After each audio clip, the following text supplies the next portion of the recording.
Hi everyone, my name is Natalie. Today I wanted to chat about my reading year for 2022 and some of my aspirations and plans for 2023. So right off the bat, I'll say that 2022 was a low reading year for me in the sense that I didn't read as much as I have done in the last few years. I've been, since I want to say like 2015 or something, I've been increasingly reading more and more each year, and then a few years in a row I read almost the exact same amount of books each year, which is about 74, 72 books. And this year I read 50 books. So it was a very clear indicator of this year being different. And the main reasons, there are two main reasons for this. One of them is that I started a new job early on in 2022 and it really shifted my routines and sort of my rhythm when it came to reading, and it took a while for me to find a new groove with it. And the second reason is that I sort of leaned into other interests and activities. So I got really into Nintendo Switch gaming. I've been knitting a lot. I've been spending a lot of time with family and friends. I've been going outside more with sort of the shift in the pandemic as well, and I think just doing other things that took a lot of time from me that I could have been reading that I didn't. And I don't really have any regrets regarding this. It's just been what I needed in 2022, and as a result I read less books than I've done in the last few years, and that's okay, but it is kind of a clear indication of 2022 being a different reading year for me. I wanted to briefly talk through some stats for my reading year in 2022. First of all, I read 50% fiction and 50% nonfiction. This was without tracking it at all or trying at all. So I've found, I think, my equilibrium when it comes to fiction and nonfiction. I naturally gravitate towards both. And I think with fiction, I've been reading more translated literature and more Swedish literature, which is exactly how I want it to be. With nonfiction, I've been reading more nature writing again, and swimming related books and memoirs.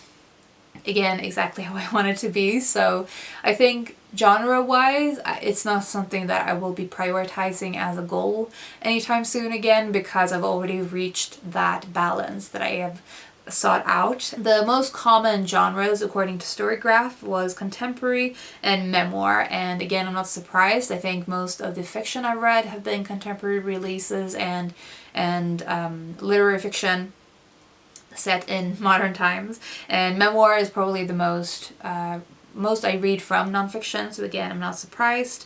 The two authors I've read most from this year have been A. Milne and Shirley Jackson, and those were two of the authors I had on my list that I really wanted to read more from in 2022, so I'm glad that I got to two of their books respectively, and really enjoyed them, and I think both of them were highlights for my reading year in 2022.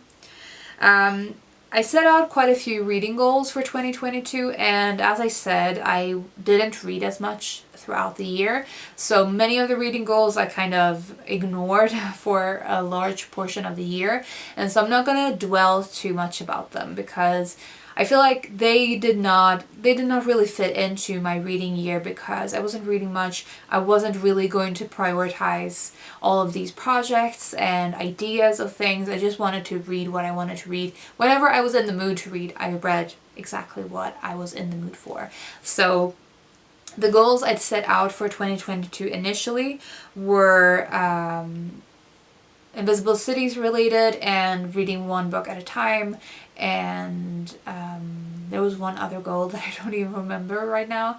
And then I did a mid-year check-in and reassessment, and I'll link that video in the description below, and made 3 new goals where one of them was to buy more books from physical stores in the city where I live, and I have definitely done that. I've been exploring one of the new indie stores that opened here a lot during the autumn. I've been checking out other physical bookstores here, and there was the book fair during the autumn as well, and I really enjoyed the feeling of sort of serendipitous browsing, and that is definitely something I will carry on doing. So that goal I think was successful. The other one was to read more books in Swedish, and as I said, because I didn't read that much, I didn't really prioritize this, but it is something I'm going to carry over into 2023. And the third goal was to read books from authors on my 22 and 22 list. I will link again that video in the description below, and I'll return to this goal in another video because it's again linked to my 2023 goals.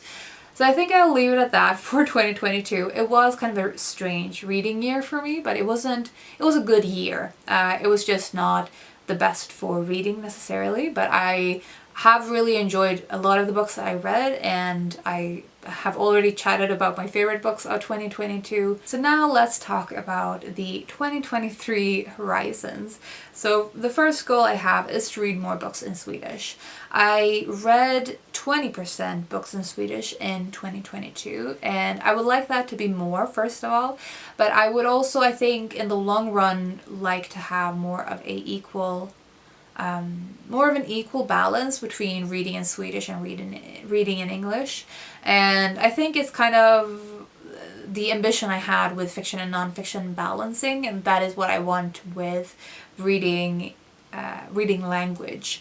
And it's going to be a process because reading in Swedish is something that I haven't done most of my adult life, and so it's a very active choice I have to make, and it's sort of coinciding with I want to read more Swedish books, I want to read more books originally published in Swedish literature, and that is still something I really want to work on, and I want to make more content related to Swedish books. And also I have a plan to make a video about recently translated Swedish books. I have a video like that planned, and I think I might do that as a new series of videos. So that is something that is coming up. But I definitely still feel like this is a important goal for me. I want to read more books in Swedish, and ultimately I would like it to be more of an even balance between Swedish and English, possibly other languages in there as well, but generally just increase it from the 20% that it was in 2022. The other goal I have is to read more Japanese literature. So many of you know probably already that I have a deep passion for Japanese culture. I have been studying Japanese, the Japanese language on and off, again, for most of my adult life, since my mid-teens, I want to say, and have been watching anime and Japanese television and listening to Japanese music and all of these things for most of my adult life. And I have always loved Japanese literature, but I think when I started BookTube, it was one of the main things I was reading, and I really enjoy reading Japanese books, and I think in the last few years I haven't been reading as much as I want to, as I again kind of want to lean into that. So I think my main two focuses on, in terms of countries in 2023, is going to be Swedish lit and Japanese lit. Those are sort of my personal interests when it comes to sort of literary history. So that is something, again, that I want to prioritize. The third goal I have for 2023 is to focus more on certain authors that I want to read more of their body of work and more of their bibliography. So again, this is connected with my 2022 goal and my 22 and 22 authors. Basically, I made a list of authors that I either read several books by, or one book by, or not read any books by, but I thought I would really like them. Just authors that I wanted to prioritize, and most of them were authors that I'd read at least something by and really enjoyed and wanted to delve deeper into their catalog. And I have started filing on I started polishing the new list that I have for 2023, and so I'll talk more about the particular authors I want to focus on in 2023 and chat about what authors I read in 2022 from the previous list.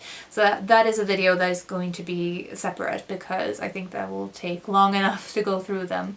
But that is again something I'm going to prioritize in this year. I have a video related goal, which is just to make more regular videos and also to talk more about reading in those videos, because I feel like I've been doing a lot of TBRs and project plans and not talked as much about what I actually am reading. One of the things in regard to that is that I'm planning to start doing wrap-ups for a number of books I read. So for example, the first 5 books, and do a wrap-up of those instead of monthly wrap-ups, just because I think they will be more regular things that I can do and chat with you, and not be strictly bound to the monthly format. So that is something I will be doing hopefully in the beginning of this year and see how it works, and whether I continue on with this format for the rest of the year. So that is the YouTube channel goal. And then the last one is related to the book buying. I am not making any book buying bans.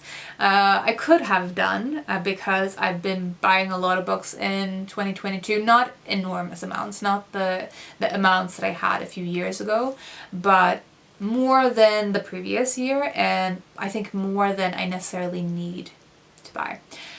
But I am not making any book buying bans because I'm just having too much fun exploring the physical bookstores around me and finding new niches, and I have other things I want to focus on, like the reading more Swedish lit, reading more Japanese lit, and they sort of don't go hand in hand with a book buying ban because I don't have enough of them on my shelves.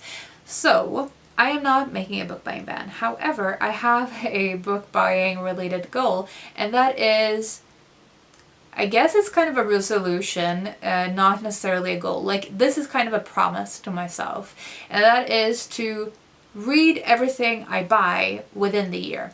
We'll see how this goes. I feel like this could so easily be totally broken if I don't keep managing this, the levels of, or the amounts of books I buy and how much I leave unread. But I feel like there's still a chance to rescue this, even if I've been buying a lot in the early parts of the year. So this is my goal. We'll see how it goes. But basically the intention is that if I buy something, I want to have a clear plan of actually reading it in the near future. And so I thought reading it within the year seemed like a very manageable and possible thing to do, and I also want to keep better track of what I'm buying and adding to my shelves. So this will obviously include gifted books as well, because they're still like TBR books. So all of the books that I add to my shelves I want to read within the year in 2023.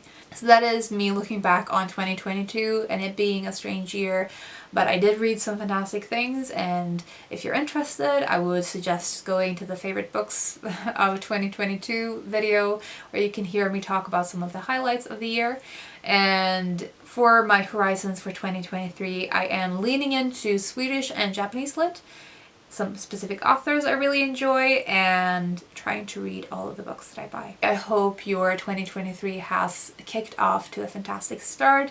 I hope you have really enjoyed this off season, or off the holiday season and the off time if you've had any, and that you're enjoying sort of getting into a new year and making plans. I would love to know if you've made any reading goals for 2023. That was all I wanted to say. I hope you're doing well and you're taking care of yourselves, and I will talk to you soon.